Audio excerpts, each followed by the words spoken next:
This video is sponsored by Graphicstock.com. They're a royalty-free image provider. Click the link in the description to get a 7-day free trial. I want to show you what I did. I went to their homepage, logged in, and I typed in a search for sunsets, mainly on the beach, and it produced this. I selected the one I wanted, and I created this drawing from it, but I added figures. I needed figures as a reference, so I went back to the website, typed in people on the beach, and selected this, which I used as a design. Now we've moved her arm down there. So you have 300,000 photos, royalty free, with unlimited downloads for $99 a year. And in order to get those effects in that reference, I'm going to wet the top. My figures are going to be darker so I can paint right over them. You can see I've moved that arm just when I redid the drawing. I'm going to paint this whole sky area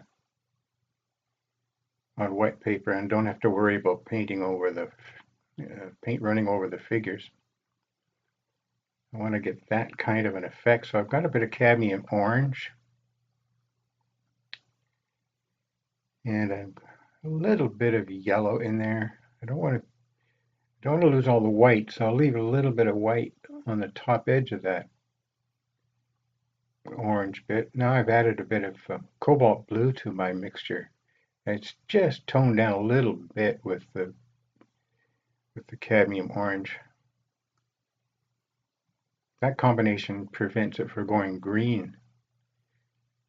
If I use pure yellow with the blue, it's going to give a green overlap. Now I've switched to ultramarine blue with a bit of burnt sienna in it to get this dark gray cloud, this dramatic effect that's in that reference photo. Now the pigment mix is a little drier each time I go in. If I make it wetter, it's going to wash away the work I've done. So I'll make sure that it's just a little more paint, a little less water.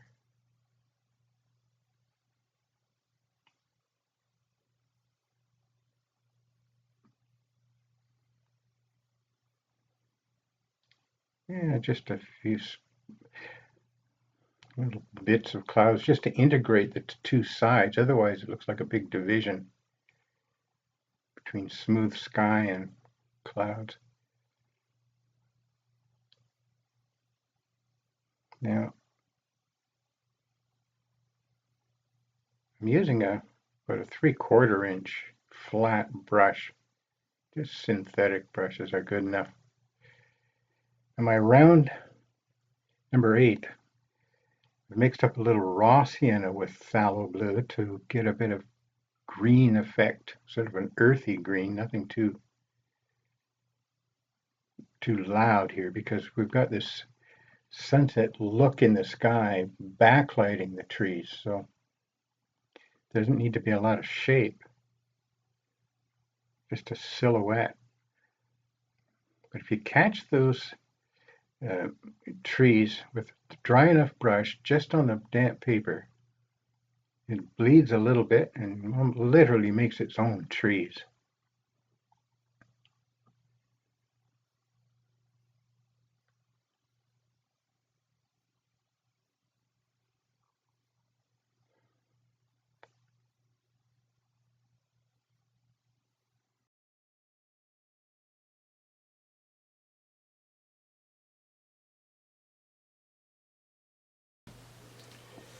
Something I just wanted to mention, that pulling random images off the internet usually results in a pretty low resolution and not a very nice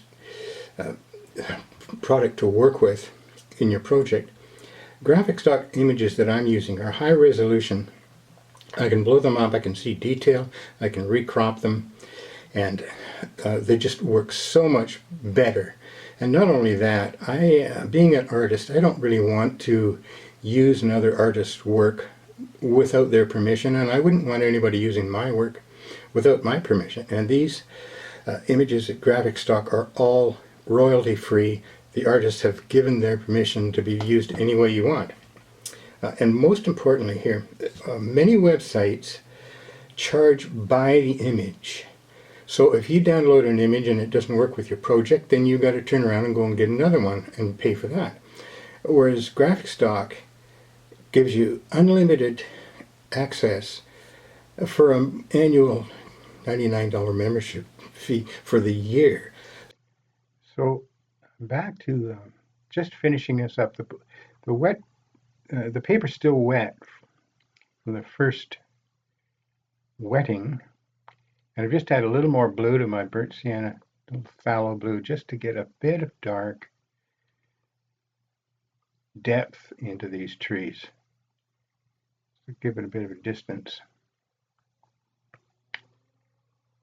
Now the foreground is going to be that calm water and sand combination. And I want to do it all on wet paper.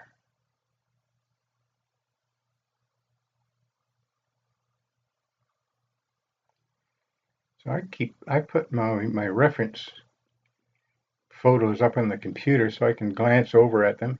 You could print them out if you wanted to have something close by.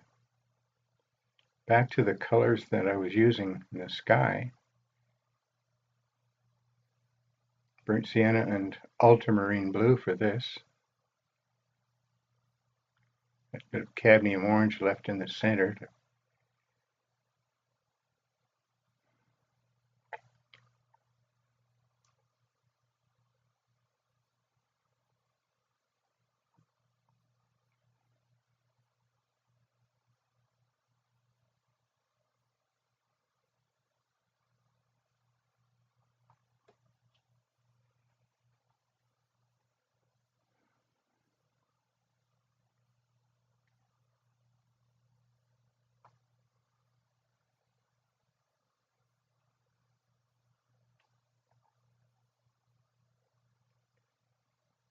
Still using that 3/4 inch brush here.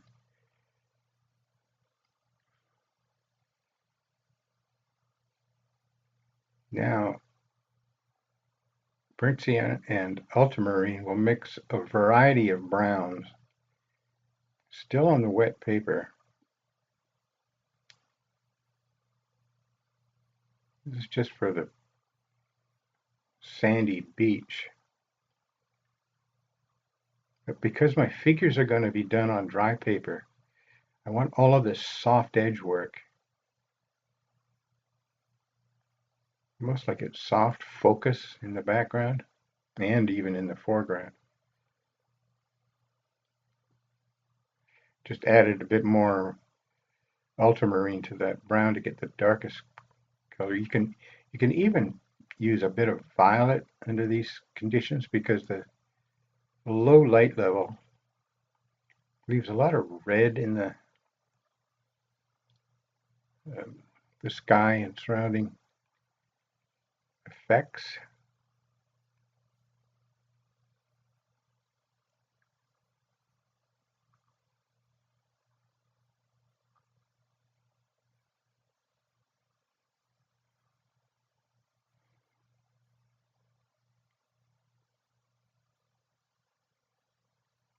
Now that's dry, and I've taken a little scrubber. It's an old oil painting brush, but you can see the line that's the mountains left right through my figures. I just want to break that line so that it doesn't look like a stripe in the finished product. You can just dampen the stiff bristle brush and wipe out the pigment once it's wet. And now I got about a number 1, or I don't even know that the paint's fallen off the handle, so I can't tell you exactly, but it's just a small brush that fits into these spaces. People are so worried about the number on the brush, and no two companies make the same size brush according to their numbers. So I buy a brush based on what it looks like and what kind of spaces I'm going to be working with. I mean, if I need You do small painting and need small brushes. The numbers mean really nothing. But everybody wants to know the number. Just a bit of cobalt blue, and that had a bit of burnt sienna in it. Tone it down once again. It's even if their clothing is white, it's backlit, so it's going to be gray. I don't want them to be too colorful. Use a bit of dulled down cadmium orange with a bit of burnt sienna in it.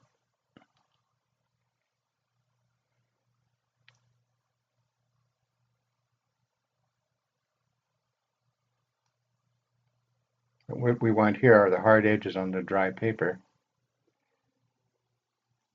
so that those figures stand out a little bit more from the background.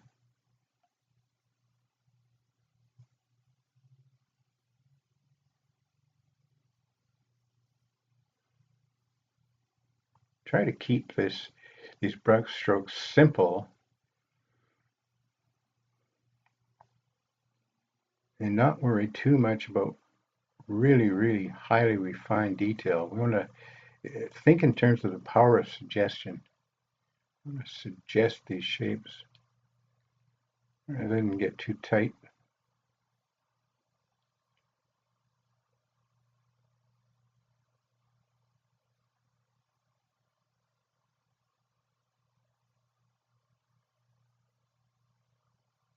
Yeah, I got to figure out the reflections. I want them to be a little darker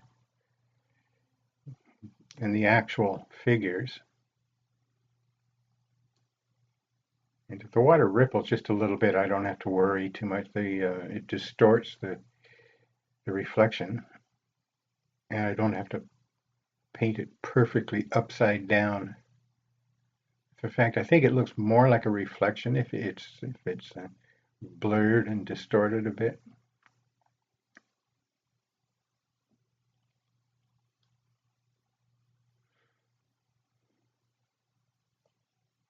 Need to show some respect for the colors I've got up there.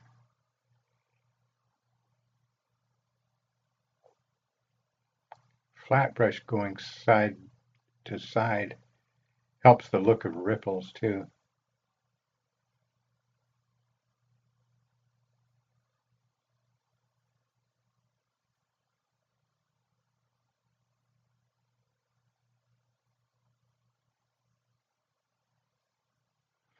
Put a little splash around their feet.